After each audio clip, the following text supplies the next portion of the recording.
क्या आपने कभी देखा है कि वीएफडी स्टार्ट करते ही तुरंत ओवर करंट फॉल्ट दिखा देता है और मोटर चल ही नहीं पाती?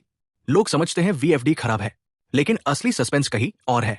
जब मोटर पर अचानक हैवी लोड होता है, रैम टाइम बहुत कम सेट होता है या वायरिंग में शॉर्ट बटा अर्थ फॉल्ट होता है, तो मोटर जरूरत से ज्यादा करंट खींचती है और वीएफडी खुद को बचाने के लिए ट्रिप कर देता है।